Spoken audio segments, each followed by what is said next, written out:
I was going to say, I bought a hat and I wore it to work. I was like, you know what? I'm going to be a hat guy now. I was wearing it all day and I was walking around and I was like, yeah, I'm a fucking hat guy now. I'm cool as fuck. And then on the second day as I was walking home, I was like, this is stupid. This is stupid. This is stupid. You're not a hat guy. You're fucking stupid. You're dumb. You're stupid. You're fucking hat guy. You're not that stupid.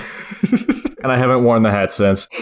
How is your job, by the way? How's that going? It's pretty good. I'll be honest, I kind of went in with my chest puffed out because I'm like, I've been doing video for 15 years. Man, I feel like I'm starting over. I feel like they just hired some bum off the street, being me, to learn this trick of the trade. God. Like, because they gave me like my first huge job. It's kind of, Nate, I'll explain this in terms that you understand. I don't know if Carter, you will, but it's basically like Mystery Dungeon where there's a huge pinup board of jobs you can take.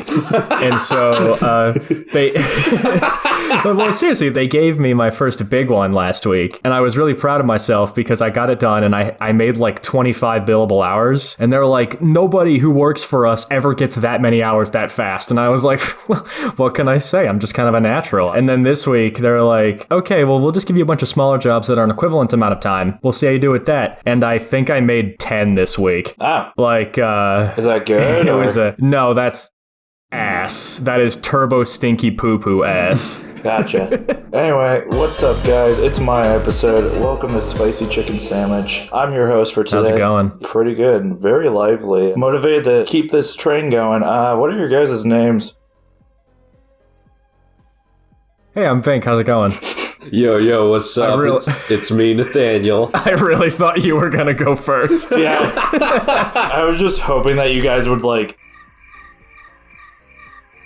alrighty, because I got into that cycle where I'm like, as soon as I say something, he's gonna go, because that's just how it happens every time. It's like when you stop at a stop sign at the same time as another car, and you both just kind of stare at each other, boring a hole into each other's skulls. That's my favorite scenario. I can't get enough of that. What's your strategy for that? Like, what do? Do you wait? If I see a car and it's like stopping at a stop sign, I will actively slow down as gradually as possible to let them go first. I think that's what they do. And eventually, and they're just like, well. Like actual rock, paper, scissors. If we end up stopping at the same time, I will try to go first. But if I see their tires move at all, then I am halting. It's how you feel today. Stare them in the eyes and hopefully they understand. You lock eyes and lips. Oh. We got a head of mystery waiting to be unfolded. It's been a long time since this jingle is played. Jingle.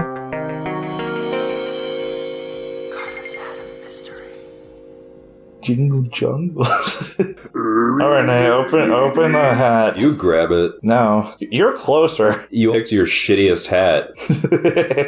Is it the fucking squid hat? Hell yeah, it is. Yeah, I've not seen this thing in so long, and I realized what a charmed life I was living. Do you want to know what came out of the hat? I have a feeling I might know one of the things. So here, let me picturize this for you. What do you think? No. Okay, well, we have 3 cards. They say, bring back religious Mad Libs, which, okay. Aiden will love this one. Or, make the session unfair. So. Ooh. Can I ask you a question real quick? Yeah, go right ahead. Did you happen to get the bonus item? Yes. Okay, I just wanted to make sure that we had that in the rotation. Out of the 2 options we've been given, what do you think? Out of the 2 options. I am so confused as to what Aiden will love this one means. I would think that mean it's a music episode. He's already done one of those. So I'm thinking that it's actually ironic and that I'm gonna hate it. And I'm not sure why that would be. Although make the session unfair seems like it would be pretty much the exact same thing as that, potentially. I don't know who that would be unfair to. It's not specific. Bear in mind that this is the last episode of the year, so we gotta go with a bang. Oh, it is. Oh, wow. Oh, God. Happy holidays, everyone. You know what's interesting? Make the session unfair is written on the back of the index card. I was actually just going to bring that up. What do we make of that? You never know with Carter. It could be purposeful, it could be accidental. I don't think his heart was in that one. You don't think so? I think we pick the other option. The one other option. You know, I think I'm actually going to go ahead and second that because I feel like I'm actively being fucked with, but I'm going to go with it anyway. Yeah, we might as well try because the holidays are all about spreading love and joy. Sweet. Yeah, and our 2 options both singled people out, so go. So, about this one, I actually had this one on the back burner for probably 4 months now. A while ago, Aiden one day was like, heard that you had bad podcast ideas, so I'm gonna list you a couple of them, and I took that to heart. I feel pretty sad because he didn't like my podcast ideas, but you didn't come up with any for like 5 episodes straight is the thing. That's because I didn't win for 5 episodes straight. No, it's not. There was a whole separate bit about you not having any ideas. This is technically Aiden's idea. The podcast episode is called Dreams. This is the dream episode. Yeah! This is Finally! Yeah, it's been on every single cycle, and it's finally been picked now. This concept has existed for a long time. We made passing reference to it in like one of the first 10 episodes, I think. Yeah. Do you want to go and explain the lore behind why this is such a golden goose? Oh boy. Nate, you should say it. No, I think I want to hear Carter's version of events so we can tell him how wrong he is. God fucking damn it. Okay. Back in freshman, sophomore year, I had a really high belief that dreams were bad. I didn't think that they helped you at all. If you had a current dream, that means you woke up during REM sleep, and because of that, you aren't getting that well of sleep as you should be, because you should be waking in like non-REM stage 1 sleep. Apparently, I didn't describe it to everybody as well enough, and they're like, Carter, you're a dumbass. Dreams exist in everybody. And like, yeah, I'm partially a dumbass, but like, there's some truth to it. There's some truth to it. Like, we still don't know why we dream, but we all like collectively do dream. Yeah, I think your core philosophy behind that statement that you made, it's not really that bad. I think it was probably the way you phrased it, because that was an era of getting on you for saying things wrong and moaning and shit. So that era is gone. It disappeared. Yeah, you have not been criticized once since sophomore year. Yeah, I am the perfect individual. Nobody criticized me. The part of that story that really boggled my mind was, here's how the argument would play out. Carter would be like, dreams are bad, don't have them. And it's like, okay, well, hang on. That's not exactly voluntary.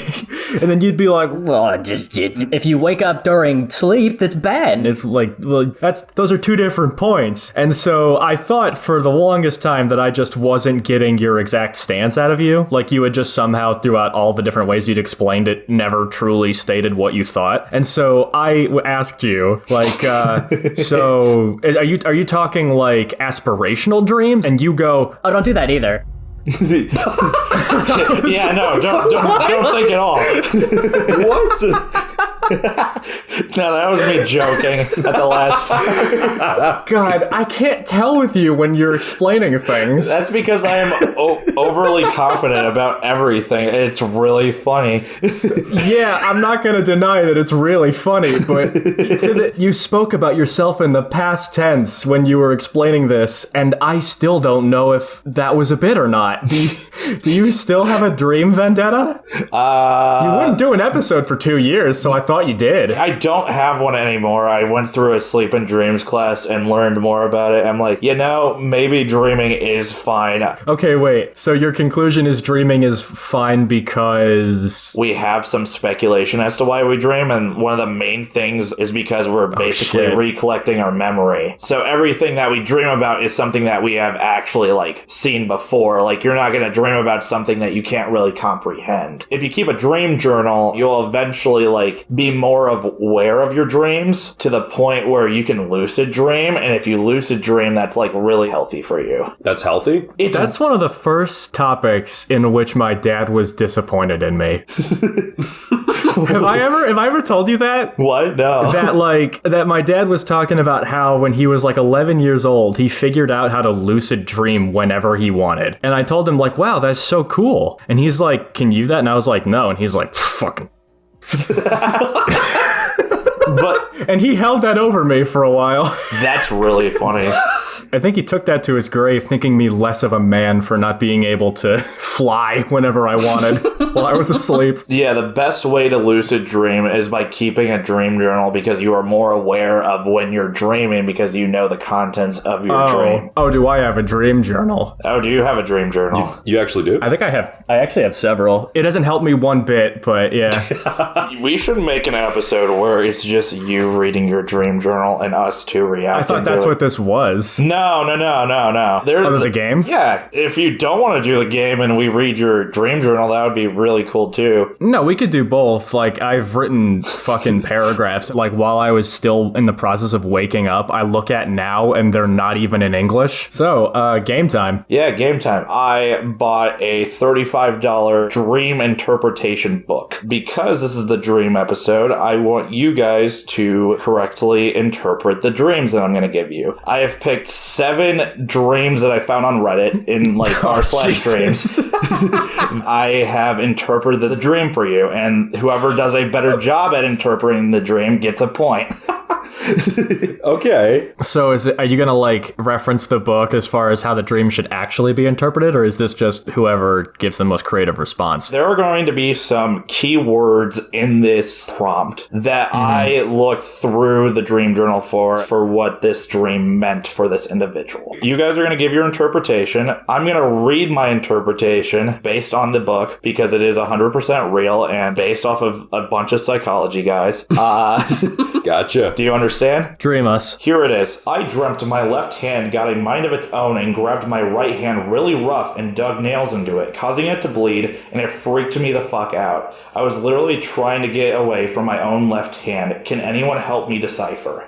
Yeah, this is a pretty easy one. This means that you need to stop yoinking your dick and follow the good Lord's word. The left-hand path leads to light. The right-hand path leads to your penis. And you just need to fucking give your schmeat a break, man. Okay. So here's the thing. I have read excerpts from this dream guide. I don't remember a lot of it, but I do remember that a common theme in it is like it refers to the people surrounding you, like people that you know. It's something like, there's a snake in your circle and you need to find them before they ruin your life. Yeah, that's always the stakes. So what I think this means, you got like left-handedness, you got self-harm, you got blood. Mm-hmm. So I think what this dream means is there is somebody that this person is very close to that is actively harming them, and they need to cut them out of their life before everything goes off the rails. Okay. Their right-hand man. You tell him, oh, maybe their best friend is in love with them.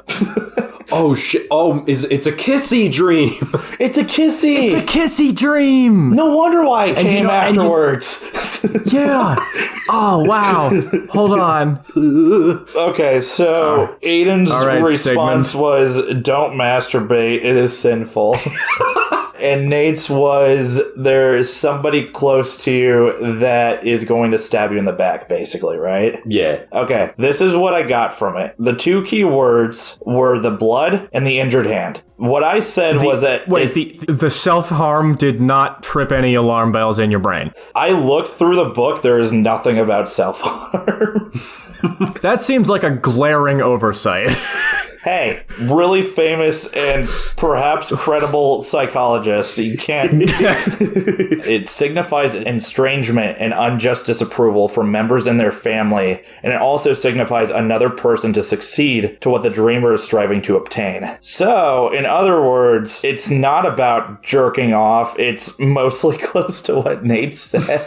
There is no greater family than one's kinship with God. That is a point for Nate. Okay. But yeah, that is sweet.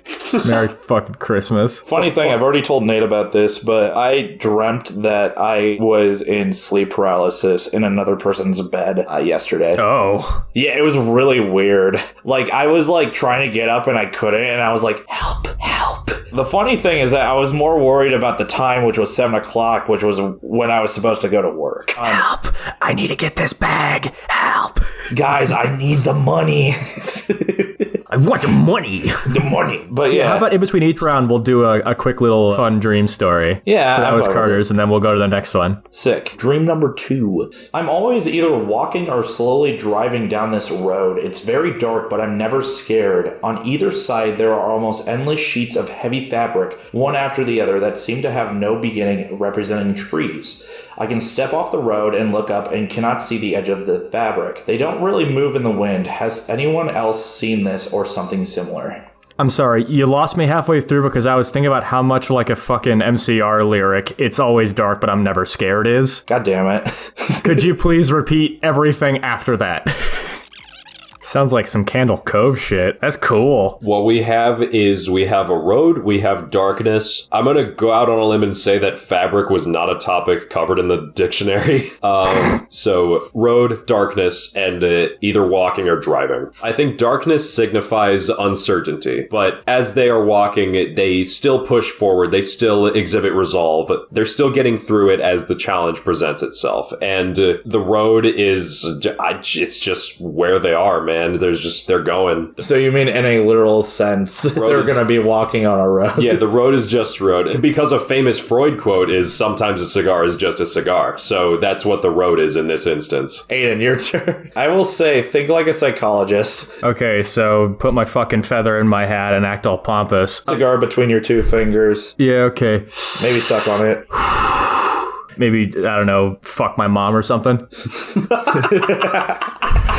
All right, Aiden, pull out. Let's go. All right. Pull out, let's go. Walking down a dark road, that just kind of seems like set dressing to me, you know? Like, if it was well lit, that wouldn't be particularly spellbinding. I think the endless fabric baying in the wind is super interesting. This person is walking down confidently, right? And so they're pretty content, or at the very least not ambitiously seeking a way off of this road, but at the same time, this fabric, basically the way their life is sewn together, if that makes any sort of sense. Ooh. It's kind of unchanging. Their life is pretty much at a standstill, and I think the dream is trying to wake them up into being like, you could do more than this, but you just don't want to. You're uninterested. You are capable of much more. Put your nose to the grindstone, but for whatever reason, you just aren't even considering that or putting in the effort or even looking into what you could be. I think it's trying to light a fire into the guy's ass and be like, you are more than this. Okay. So one of them is they want more, and Nate's... Their future is uncertain. Oh my god, that's so broad. So the 2 keywords that I found was fabric, and it's a road bordered by trees, specifically. It's really interesting that is a specific one in the Dictionary of Dreams. So it signifies that the dreamer wants more necessities in their life, but it also signifies a pleasant or unexpected fortune for them. I got that 100%. It said unexpected. I will say the first half, like, directly what Aiden said, and then, like, the second half is kind of what Nate said. No, there's fortune around the corner. I said they're worth way more than they're giving themselves credit for. No, and you get the point either way, and Nate was... Nate, fuck you. I got that effortlessly correct. 100%. That was good. Nate did say unexpected, and that's, like, the only thing that was close to the description.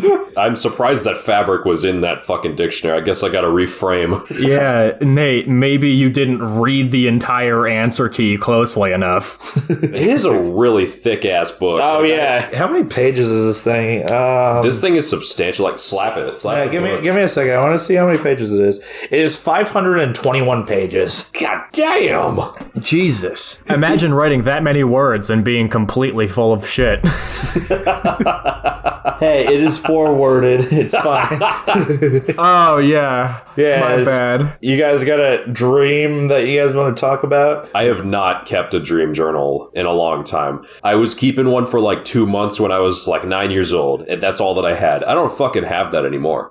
So I'll just try to come up with one. I walked into a door and saw a ton of cheerleaders, and they were all spreading their legs.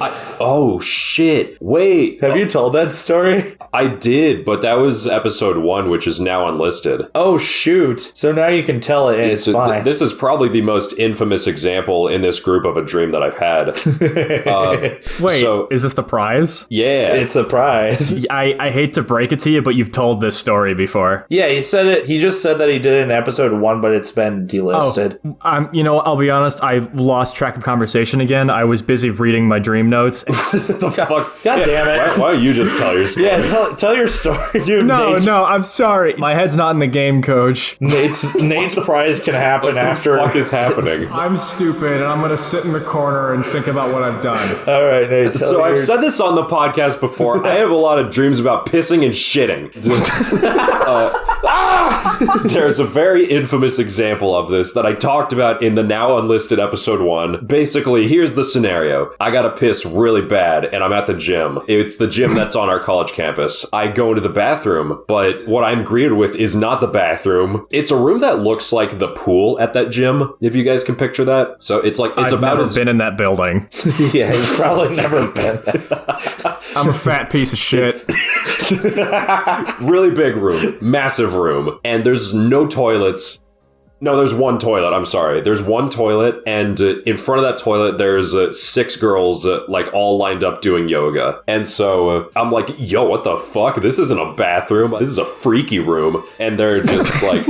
They're just like, you want to see something even crazier? They didn't actually say anything to me in the dream, but that was kind of what I got from it. They all do handstands, and they like, I hate the way this sounds, but they spread their legs, so like they're forming a Y shape with their bodies. The premise is that if I piss over all their legs like Evel Knievel style and land it in the toilet, I get a prize. So I start pissing, and I wake up. Oh, gosh. And the funny thing about this, he said this in the car, and I was like, oh, so you're into water sports, and they didn't know what water sports meant. We had this exact conversation before. I was just like, I like women who play water polo. That seems like a difficult thing. And who did you confide in about this? Who did you confide in about this, Nate? My mom was the first person I told after Carter diagnosed me. Yeah, and then the first time I heard about this story, you told the whole thing, and then I had the exact same thing. This sports, man, fucking hard. Water polo is like the hardest sport there is, so I'm told. Yeah, even just like professional swimming, like they're all ripped as shit because that's hard. It's like you're on another fucking planet. Gravity's totally different in there, and you're hitting world records with that shit. Of course that's hot. God! So that was the day I learned what water sports are, and that was very special. I hold that memory in very high regard because it's really fucking funny. I remember during episode 1 when you were explaining this story, you were like, and just for the record, not a deal breaker. Just not for me. just not something I would suggest. Oh, man. I stand by that. I don't know what the fuck the dream means, though. I want to know genuinely what the book thinks about that at some point. But, okay. Hey. Round 3. Round 3. Okay, this is a long one, so Aiden, don't get distracted, okay? I'm going to point my phone away from me. Number 3.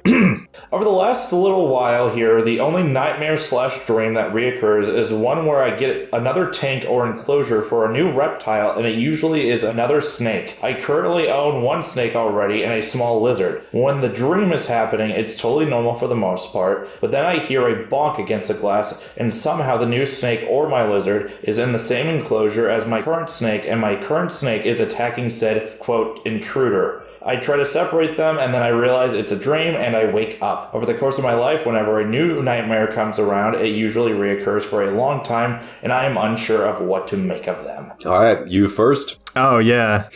You first. Okay, so the key things. A snake, like a tank, and the fucking intruder, right? Okay, hang on, wait a minute. Because I have a lot of dreams about protecting my pets, too. Usually they're getting into all sorts of mischief and people around me are being completely unreceptive. Mm-hmm. I wake up from those dreams, like, as if I never went to sleep. Like, I actually wore myself out running back and forth in the dream, and I feel like I didn't get any rest. And so, it's obviously stress-related. This guy is, or whoever, maybe they're a snake, you know? Maybe that's why they feel such a connection with this reptile. But, can you tell I'm buying time? Yeah. I think this is somebody who doubts their ability to be a provider. If they take on more responsibilities, they think everything will come crashing down. They're worried to take that next step because they fear that something might get hurt, and because these reptiles, they're kind of what end up being put in peril if he attempts to take on a new responsibility. This guy is petrified of the idea of basically being at fault for something going wrong as a result of taking another risk. So they want to be a protector, and they are afraid that taking more responsibility will jeopardize that. Yes. Okay. Nate. That sounds pretty rock solid. I think if I were to try to give the best answer possible, it would probably be very derivative of that. So I'm going to try to go a different direction. Key elements: snake, lizard, enclosure, intruder. Spring, sun, winter, dread. Shut the fuck up. I don't want to get older.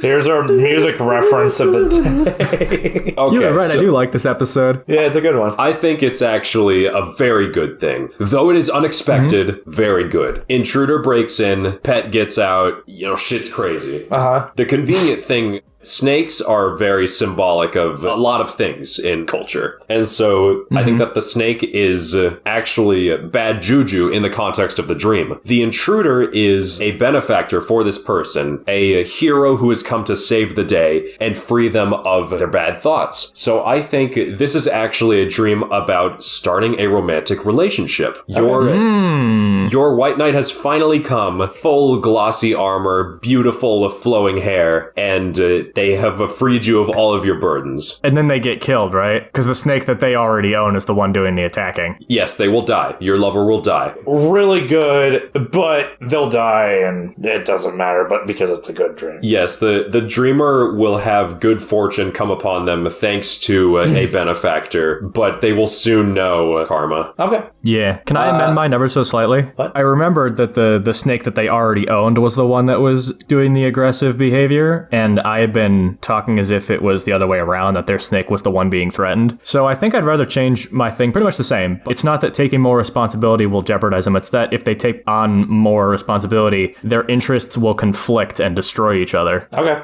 A little different. For right now, I'm going to say, Aiden, you're one that thinks it is going to lead to bad things, and Nate, you think it's going to lead to good things, right? Yeah, but then it'll suck later. Sure. Is that not what... Okay, sweet. The interpretation... Just read it and then we'll argue. Yeah, no, I'm going to say it. Great. Not what I meant, but whatever. Okay, so the interpretation, I focused on two topics.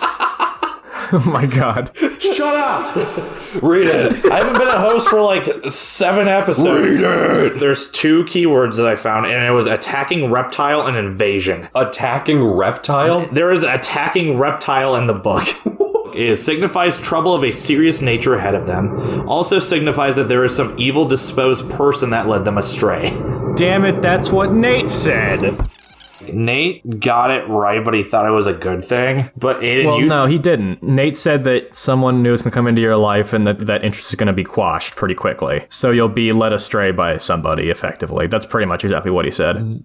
Actually, yeah, that is what he said. Cool, yeah, Nate, you got a point. Yeah, because when your lover dies, it's like, what the fuck, man? Yeah. I thought we were in it for the long haul. Nate, you got 2 points, and you got 1 point. Shit ass. All right, you want me to read the most horrifying thing I've ever typed? Oh, boy. This is a note in my notes app just called Scooby Dream. Ruh-roh.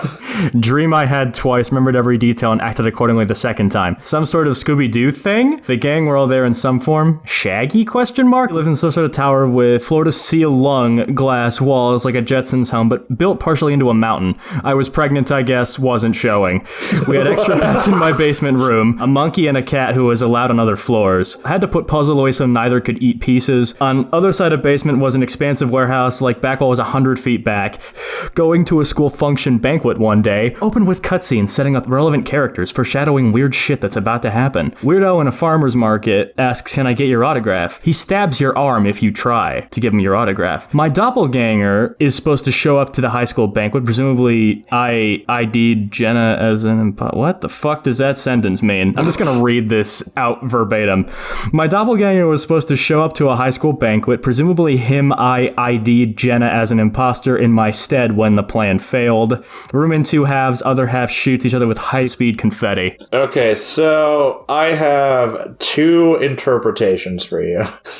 Uh-huh. You've probably had multiple dreams within that one night, and your brain was just like, I'm going to just... That's what I thought too, until I had the exact same dream again and made different choices the second time and got a different ending. That leads to my second interpretation, in which I believe you need to go into psychiatric care.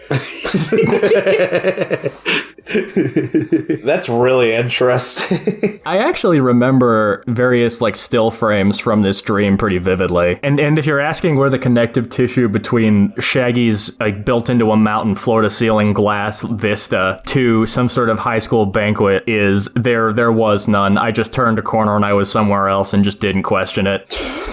What the fuck? What the fuck? Yeah, you usually don't question what's in your dreams until you're aware. Also, I was pregnant. I don't remember how that came up. I was pregnant. Sick. All right, number 4, guys. You guys ready? Someone found a way to manipulate weather and kept creating dangerous, severe weather events such as tornadoes. I was a storm chaser in the dream. It felt like a game. At first, it felt like a normal tornado outbreak, and there were a few supercell storms, some producing tornadoes. After a while, the structure of the storms kept getting weirder. The storms kept growing in size, but they stopped producing precipitation. Eventually, they started sucking up everything below them like a vacuum cleaner. The trees they sucked up somehow became a few hundred times larger in size and would fall from the storm, causing property damage. The government eventually deemed a random region a no-flight zone because of the abnormal weather events. Okay, well, this person clearly knows a lot about storm chasing, because they used the word supercell. Yes, probably. I don't know what that even means. It might be like the reptile one where this isn't coming out of nowhere. Storm chasing, maybe even just the TV show, is a huge part of this guy's life. The book wouldn't know the difference, but yeah. Yeah. And the way my brain tends to go is well, what's the strange detail? And for me, it being a reptile specifically in the last story didn't trip my radar because it's well, that guy owns reptiles. Mm-hmm. Of course, they're going to show up in his dream. And the book doesn't see nuance that way. It just looks up keywords, no matter how banal they might be to the POV of the person who actually had the dream. And so I think I got to start looking at this with a little bit less nuance, I guess. Sounds good. Whose turn? Isn't it me first? Is it you? Am I boring you? Yeah, Nate, go first. Okay, so key elements. We got storm, we got tornado, we've got really big trees, and yeah, that's it. So I think that this is a dream about a kidney stone. Okay. Very specific. Okay, go on. Because the thing about kidney stones is they suck. They really suck, which is what tornadoes do. And in this dream, they were sucking everything up off of the ground. When the trees went up off the ground, they multiplied in size. This is what kidney stones do. When you pee, it multiplies your pain by a wide margin. And so your brain will start to consider the bathroom the no-flight zone because that's where all of your pain condensed is experienced. Put simply, I think this is an omen that they are going to develop a kidney stone and their life will be absolute hell for a month. Okay. Gotcha. Okay, so it's a metaphorical kidney stone, not a literal... Okay. No, it's a literal kidney stone. They're going to get a kidney stone in a month. He said that. He said that. That's what he said. He said that. He said that. He said that. He said... I won't take it any other way. Anyway, let me give him a better answer. I keep going in terms of dreams and aspirations, but I think that's just kind of where my brain likes to live, is that this guy's kind of got the opposite problem of everybody else we've discussed so far. Steadfast in his ambition, confident in his abilities. The way he writes seems to especially give credence to this idea. He made it seem like it was no big deal for him. Like the government's scared, but he's charging headlong into danger, pursuing a risky path, and it's going to get ultimately very difficult for him. It's going to multiply in difficulty in a big way. The dream is kind of leaving it it up to him as to, like, are you gonna buckle under this pressure or not? Like, it's gonna get worse. You know you're capable of getting at least some level of progress, or at least going for it. Just be aware that you're gonna be tested in some major way because of the path you're going down. Gotcha. Okay. That's pretty good. That is pretty good. That was very succinct. Something tells me I've got this point, and not because of what I said. I mean, I will give you a hint. It is not about a literal kidney stone. Damn it! No! So the two key words that I did was changes in weather and tornado, of course. Kidney You stone. motherfucker! You meant to say up. kidney stone. Kidney stone. Yeah, Sorry. you misread that. I don't know if you noticed. Tornado signifies that they are filled with disappointment and perplexity over a failure of studied plans. That's the opposite of what I said. But it also signifies fluctuating tendencies in fortune, indicating that progress will be suddenly confronted with doubts and rumblings of failure. Well, that means nothing, because this book always says that every single aspect of your dream has some sort of greater significance. Those are just words. That's what I got from the Dream Journal. Okay, so what does yours mean if the kidney stone is taken metaphorically, exactly? Nothing else about what you said stuck. Because, stop turning the pages. So I'm trying to find Storm. How are you still not there yet? Fucking give me a second. God, he's reading for pleasure now. Yes. Carter, stop pleasuring yourself on the live stream. There is no Storm. That is hard for me to believe, but okay. Wait. You're not fucking at the right page yet. Oh, there is Storm. God, you dumb fuck. Jesus fucking Christ. Sorry, I was on the wrong. There's so many words in here. This is crazy. Okay. Storm There's is so many words in here. Okay, to see or hear a storm approaching foretells continued sickness, unfavorable business, and separation from friends, which will cause added distress. If the storm passes, your affliction will not be so heavy. Your affliction? Yeah. That's a kidney stone. That's a fucking kidney That's stone. a kidney stone. Okay, but the storm, I don't know. I could just Okay. give neither of you guys the points. I guess, but that also means that I can't win. That is true. I mean, you could, I could, I don't know. If you give us none, I'll wager my point. you wager your point and Yeah. bring it up to 2. I mean, I'll say, that does make sense. yeah. Oh, fuck. Wait, no, I can't. Okay, Nate, you have to wager. Help a poor man I will, out. if you guys do tie, I will let you guys co-op podcast. Oh, that sounds kind of fun. Yeah. Nate, we can be best friends. We'll play it as it lies, you know? Okay, shake on it. All right, What the? So what's going on? nothing. Nothing. Okay. This round never happened. We're moving on. You guys want to talk about your own personal dreams for a moment? I got a couple of really short ones. I got a really long one someplace. We can talk. This was like junior year of high school, like the 11th grade. Very brief. And I woke up right after it. So basically, you've got the Super Mario. He's in a boardroom with board directors. The Super Mario himself. He's there with them because Mario's been a big part of my life. I think about him sometimes. The greater premise is that they are coming up with an idea for like a new fast food item. So Mario makes a delicious sandwich, and then it plays out as such. He says, I call it Mario's cancer. Board member goes, it's delicious, Mario, but will it really give me cancer? And then Mario nods solemnly, and that's it. Oh my god. Oh man. That's awesome. Yeah, it was comedically perfect. I woke up and I was like, damn, I am impressed.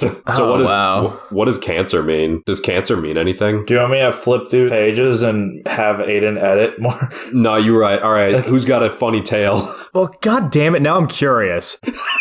You want me to put cancer on there? Let's read about it. Let's read about cancer. Yeah, let's talk about cancer. Cancer. Yep, 3 bros just shooting the shit talking about Happy cancer. New Year.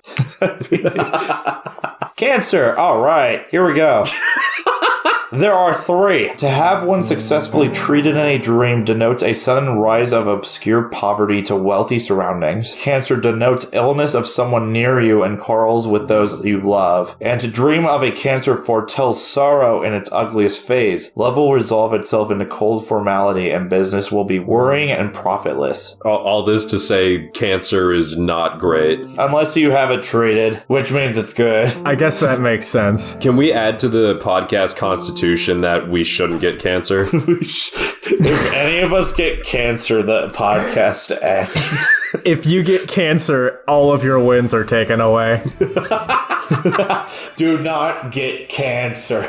If you get cancer, you get booted off the podcast and get replaced by a random guy named Tim. You can come back in Tim's stead if you beat cancer. If you beat cancer. If you beat cancer, you have to be referred to as Tim forever. That would be funny. Carter, it's your episode. I mean, it's up to you how you augment the Constitution. I will keep it as it is, but you guys are free to change it if you guys become a host next time. Yeah, let's keep that on stove. Okay. Oh, you got something? I didn't realize how long this was. I'll try to speedrun it. Thankfully, this is not a series of bullet points. In a futuristic version of society, in the post-human era of society, in the interest of subordination, the government has the ability to repeal senses and abilities that are intrinsically human from adults, but only with their consent. People do not work in this world, instead confronted by an overwhelming swath of entertainment options. The sky is perpetually a deep red. A family enters an amusement park in the sky via an elevator, and they step out. The father informs his family that the place is themed around all their favorite childhood TV characters, notably the puppets from an older kids show. When they attempt to leave, the elevator opens before they get there, and inside are those very same characters, bloodied and damaged, with close-ups over their shoulders at the back of the family, revealing that they are breathing. A wide shot fades to the silence, which ends with the elevator briefly falling out of frame, revealing a barely noticeable shadow person behind it. A father takes this sudden unexplainable vision as evidence that his voice is scheduled for removal, and decides to stake his future on a gamble. Still legal as long as he can get a government-issued waiver which voids his rights. After some hoping and more encounters with the puppet people, a car crashes into their building, and out through the hallways floats a paper. The father actively shoves past his kids to grab it. The paper is a highly coveted government-issued waiver, but on it is a photo of not himself, but his own father, barely clinging to life downstairs, presumably taken and printed as a result of the accident. He needed a census worker to agree to officiate a gamble between him and somebody else to maintain use of his voice. But since his family can't talk and his kids can't read, they can't set this up verbally. When the worker does arrive shortly after he finds that paper, he takes a wild guess about his risk, and after seeing his eagerness, turns that this has been a mix-up and agrees to allow him the chance to bet his voice while he still has claim to it, screwing his father out of the prize. She excites and purges him to consent to a psychological battle against his dog, suddenly getting the ability to talk, and also who is pining for a voice. The terms of the officiated gamble are that they win the gamble if they are the last to tap out. There are no illusions about the waiver coming with riders, however. Like granting the government excise permissions to the way that you interpret the world. Others note how dangerous it is to sacrifice as many rights to the government as you must to get a waiver, and the father's naivete ultimately gets him to pine for one in the first place. It is explained that this intensely hedonistic lifestyle is what makes humans' minds so volatile and understimulated. The father starts having vivid nightmares, one of which is about a nurse figure shuffling through his bedroom door in the dark and torturing him. The next sequence is comforting his children, though his eyes have been taken out of his skull. They are taken by the nurse or manually as a result of what had happened to him in that vision. His kids hear the dog howling incessantly throughout, though eventually the fathers respectively hear it as screaming in fear. The two begin talking in some, this is a lot longer than I thought it was. The two begin talking in some deduction, learn that the bet only ends when one reaches a point where life cannot continue as a result of the terms of the gamble. A similar gamble is why Grandpa is as messed up as he is and why Grandma isn't around anymore. The father and the dog have visions now of each other, and they of course go awry, leading to the two to try to kill each other. The father kills the dog, and the census worker returns with the murder charges to pin. The father is offered one final gambit to earn back his freedom, which he agrees to humor in a court of law. His kids, the son is unable to see and the daughter cannot move, also make a bet between each other. The government inexplicably intervenes to officiate. They too begin experiencing these same vivid hallucinations that wind up manifesting as real actions. You can maintain senses.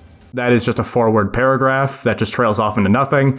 The sense itself is revealed to also be something which they can revoke. Hence, inexplicable tone of the preceding part of, I called it a movie. Toward the end, the government is proven to be overstepping its own rules by burdening everyone with horrible visions without their consent to keep them quiet, plus efforts they take to extend the terms of the gamble. This is revealed through differing accounts of events when told from different perspectives, because they've been hallucinating and experiencing things this whole time. At the end, there is a hearing held which people can voice their frustrations at for compensation. The sister isn't present, the brother has his head in his hands, and the brother is confronted with a situation where he has the option to voice his disgust with the circumstances and simply elects not to, not seeing a purpose for the voice which he had won amidst the chaos of this ruined world and gamble. And that's how it ends. Oh, okay. I thought you were going to go to another paragraph. The next paragraph is the Scooby-Doo thing.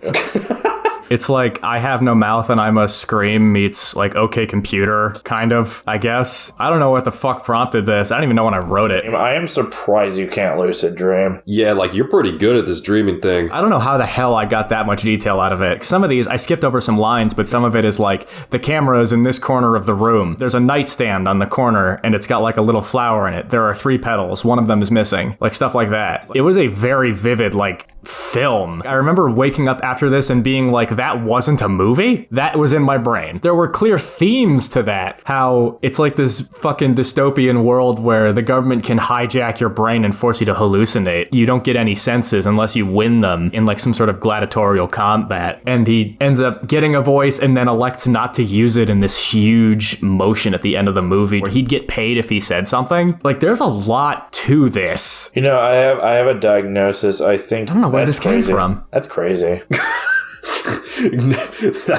That's a great diagnosis. Like, goddamn, I want to turn that into something. There's genuine substance to that. I had an even better one that I wrote down in like high school, but I wrote it on my school email and that got deleted, and so I can't find it ever again. But I know it ended with like a bunch of fire trucks driving through a forest, flower petals going up in the sky, forest animals running alongside the trucks. It was a really beautiful scene, and I wish I still had it in my brain, but it's mostly gone. This is the shit that keeps me up at night. The shit that I did while I was asleep. Memory is fleeting. Okay, you had a game, thing. right? There was a game at some point? So I have 3 questions left. However, I will give you guys one. One of them is Walmart, one of them is religion, and one of them is defenestration. Walmart! What do you mean one more? Walmart! Oh, you want Walmart. Yeah, I think I want Walmart. Walmart.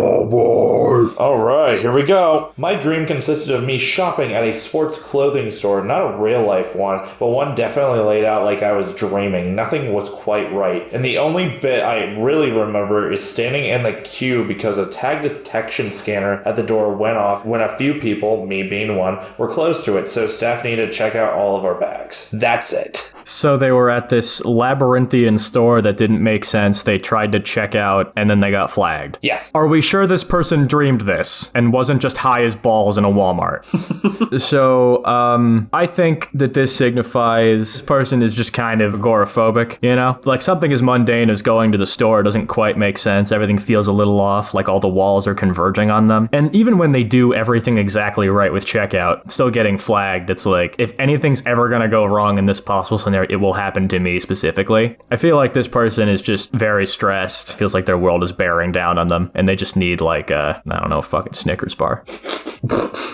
Okay, so Anne's answer is that the guy needs a Snickers bar. That's what his dreams are telling. That was the only takeaway. They need a Snickers bar specifically. The last one was they had a kidney stone, a literal. Yeah, it'll be specific this time. That's the thing, because it wasn't last time. Gotcha. All right, Nate. I'll try to give a pretty simple answer as well. Basically, what I'm getting from this is that staff has to handle them even though they haven't really done anything wrong and they're just generally confused. Mm-hmm. So I think that this signals abuse of power. Within their workplace, within the next month or so, new management will come and they will not be agreeable. They will use their position for bad things. And it will negatively affect this person's livelihood.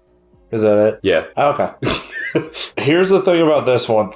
Wow, I got very congested for a second. This one. Sorry. Oh. All right. So the dictionary of dreams is not perfect. There is nothing for being flagged or tagged. There's nothing for scanner. What about Walmart? Nothing for Walmart. God, this book's fucking terrible. There is nothing for sporting goods store. 500 pages and nothing about Walmart. No. However, I have 2 topics in hand. It is shopping and department store. This dream signifies that the dreamer will have multiple possibilities at their fingertips, and it also signifies pleasure being derived from various sources of profit in the future. Shopping is good. Yes. That was both of them. That was both of them.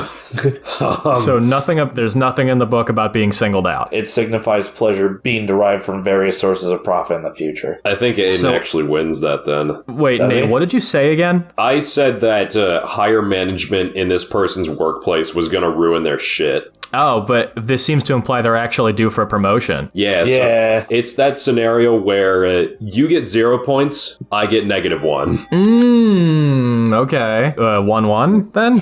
It doesn't matter if I give Aiden a point or if you lose a point. It's still a tie. Wow, high rollers today. I still had a fun time with this pod. Like, we talked about a lot of good shit. I definitely talked a lot more than I planned to, and I don't know if I said all that much, but... Yeah, there's gonna be that time where you're gonna read, like, the 2-page dream, and you're gonna just edit it to where you're just gonna speed up your voice. I'll see.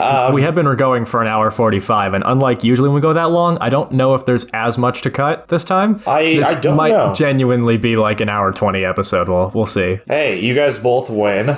Congrats. All right. You guys will be collaborating on a podcast episode where I will be the victim and I might hate it. You guys want to do victory speech?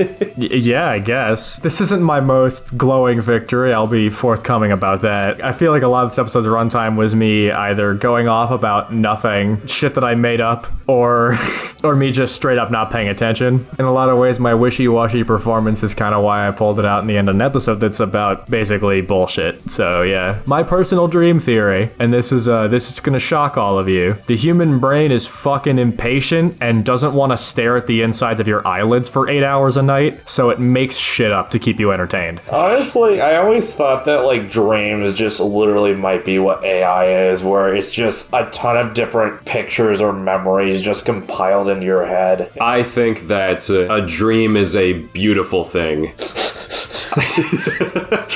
A dream is a thing that I strive for. Brains are not designed to be touched, but, like, I believe there's been instances where if you physically lay your hands on someone's brain, like, it can cause them to experience shit. Yeah. That's why you're awake during brain surgery, so they know if they hit something important. Yeah. Yeah, so, like, what if the brain stem is your brain dick, and when you have a dream, it's like your brain jacking it? I could be. Because I do like the idea of your brain conjuring dreams because it's bored. That would also explain why you don't necessarily dream every night, because you don't necessarily jerk off every day. It's just whenever you feel compelled, and, you know, your brain might have different compulsions than you as a person. Yeah, I don't jerk off every day. That's crazy. Yeah, who would do that? Yeah, that'd be wild. Because this impacts my life 0%, I will choose to believe that implicitly and never question it again. That's my dream theory. Please cut it out of the episode, and the viewers can just wonder what it was. So let's end it. Let's be done, because an hour 50, Jesus Christ. Yeah, this has been a long episode. Let's do a two-headed expert outro, okay? Yes. All right. Thank. Oh, that's what that is. Okay. Yeah, let's go. No, I want Aiden to do it all by himself, yeah. Nate. And B, C, D. Shut Wait the a minute. fuck up. You're not part That's what you guys sound like. Wait, shut up. I just looked it up. We're doing it wrong. Hey. What are we supposed to do? Doing a together thing is not the same as two-headed expert. Two-headed expert is alternating words, which is probably much easier with Discord delay. True. You guys should do that All right. instead of being from the top. Shut up. You're not. Shut up. Thank You so very much for listening to this episode of Spicy Chicken Sammich. We'll See you next time. where We'll be prepared to bestow Carter with our extreme, extravagant tantalizing Gregorian episode. See You later. bye. Goodbye. See you next time. Have a happy holiday. We'll see you next year. Yeah, guys, Merry Christmas, Merry Kwanzaa, Merry Hanukkah. I mean, fucking go off if you do all those. Yeah. Celebrate the holidays because, you know, winter is very depressing and that's why we have festivities. Yeah, this is the first year in a long time I've been getting genuinely excited about the holidays. Usually it's just kind of Christmas comes and I'm like, oh, that's nice, but I'm actually like getting a little festive this year. It's been nice. I walked into the mall today and like Christmas music was playing and I thought I would be really annoyed, but instead I was like, you know, I'm kind of feeling good about this year. I don't know why.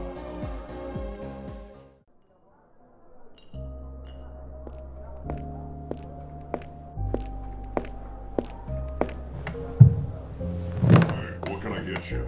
Just a shot of your heart is shit. I'm working through some stuff right now.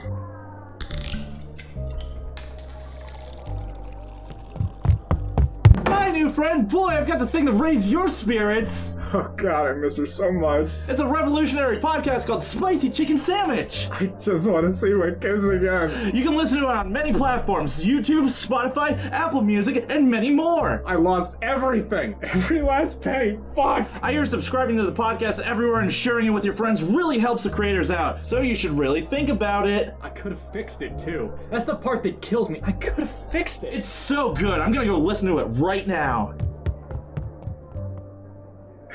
Why did I buy so many alligators? That'll be $10 either. Shotgun alligators, for fuck's sake!